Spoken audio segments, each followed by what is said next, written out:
One of my all-time favourite tools for DRAÍOCHT CEOIL, and one that you'll find studded throughout our National Folklore Register, is humming.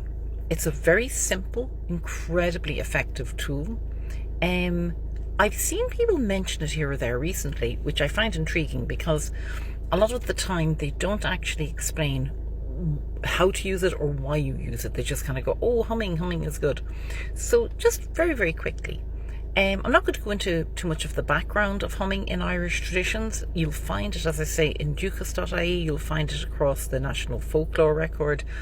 But you will find that it is used both to open a liminal space so that you can communicate with other entities like the she, or it is inadvertently used. You have tales of people wandering down a dark road and humming away to themselves without intent and attracting unwanted attention. Very much it can be used to navigate taboos. When someone can't speak, they use humming instead.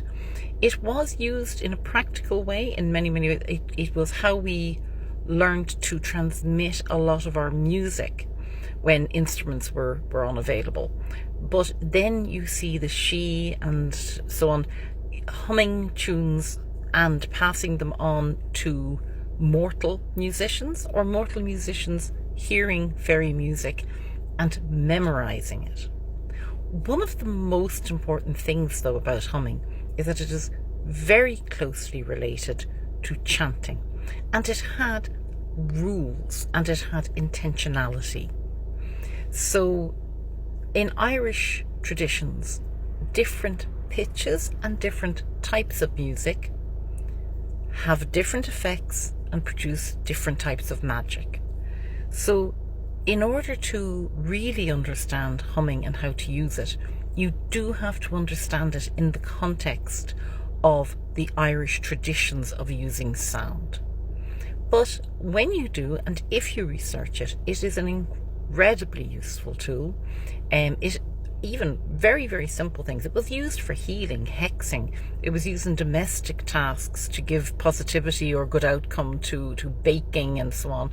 But it was used to create sacred spaces, and it was used to create safe and protective spaces when you're out and about. So use it, research it, use it, and just don't hum on a dark road late at night. You do not know what you'll attract.